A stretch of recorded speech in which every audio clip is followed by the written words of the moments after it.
여야 의원 23명이 최순실 일가의 은닉 재산을 국고로 환수하기 위한 특별법 특검 수사 결과 최 씨는 220억 원대, 일가는 모두 2,700억 원대. 상당한 진척은 있었으나 재산 형성의 불법 사항과 은닉 사항에 대한 조사가 완료되지 못하였습니다.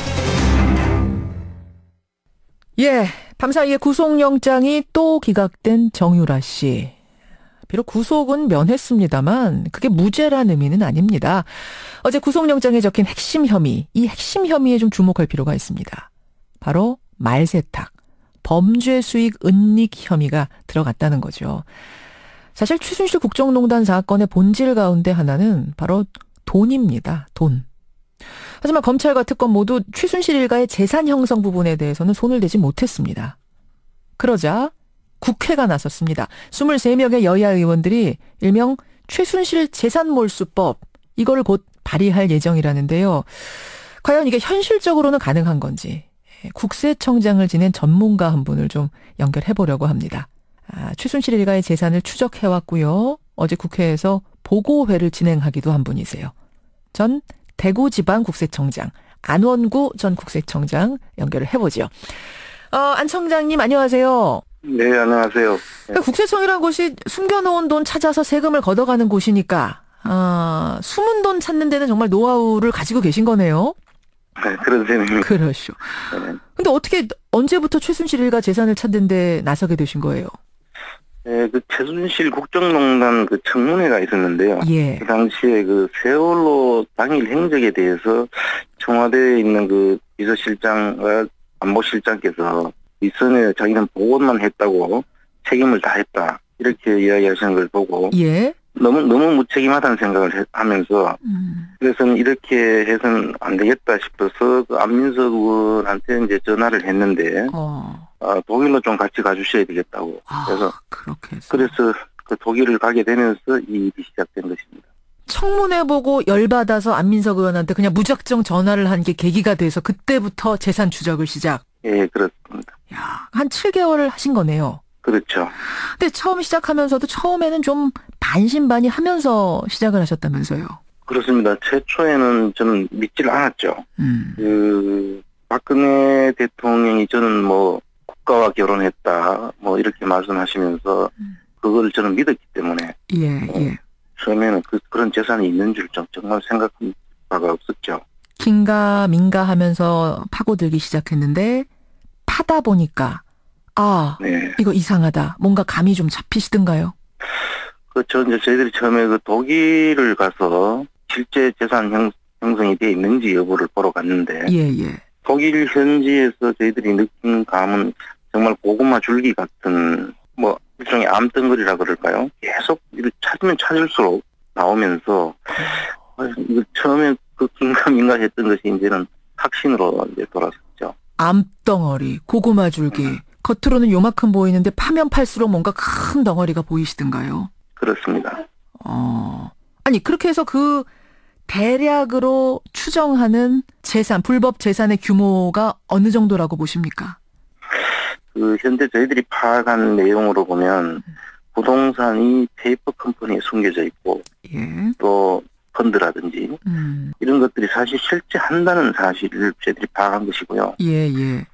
실제로 그 규모라든지 저희들이 확인을 하기 위해서는 부동산은 평가를 해야 되지 않겠습니까? 그렇죠. 그리고 뭐 펀드도 속에 있는 금액 자체를 파악하기에는 조사나 또 수사를 통해서 파악해야 되기 때문에 예. 지금 그것을 지금 말씀드리기는 상당히 좀 어렵네요. 사실 뭐 수사권을 가지고 수사하신 건 아니기 때문에 그렇습니다. 그렇죠. 정확하게 수치로 계량화해서 말씀은 못 하시겠지만 대략 눈대중으로 봐도 어마어마하다 이런 말씀. 그렇습니다. 그렇군요.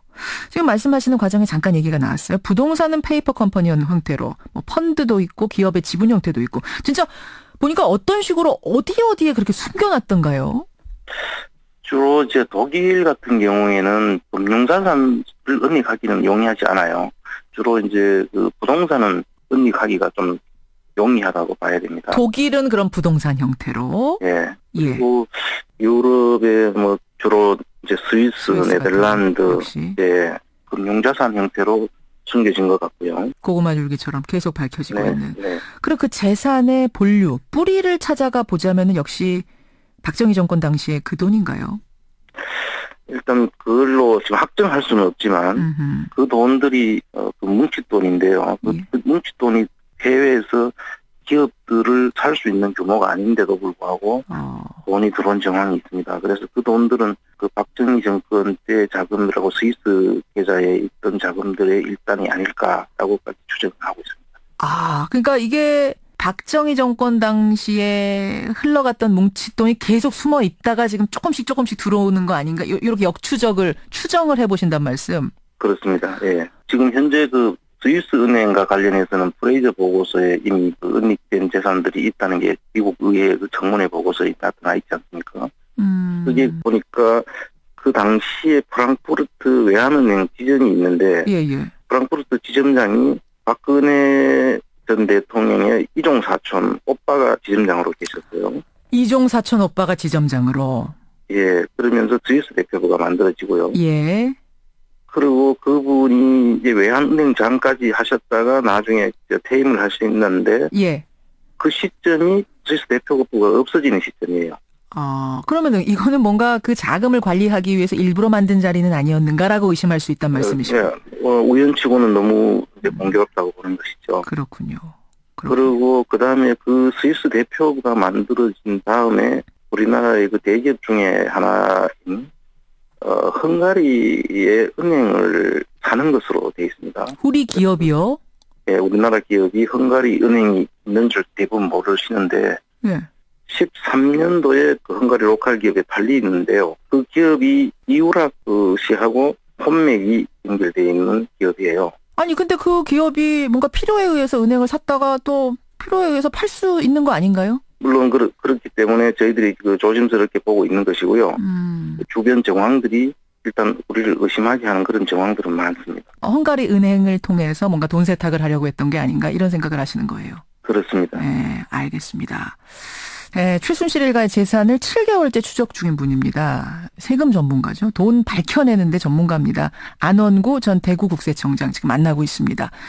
근데 청장님. 네. 막연하게 감 잡는 거하고 실제로 불법성을 밝혀가면서 몰수하는 건 전혀 다른 차원인데. 그렇습니다. 일단 지금 현행법으로는 아무리 불법 재산인지 알아도 몰수는 불가능하다고요. 지금 현행법으로도 범죄와 관련된 혐의가 입증이 되면 몰수할 수 있도록 법이 돼 있죠. 그래요? 그러면 최순실 재산 몰수 특별법이란 건 왜 필요한 겁니까? 우선 그 재산을 한수하기 위해서는 그 자체가 불법으로 형성된 재산이라는 것을 확인을 해야 되죠. 예.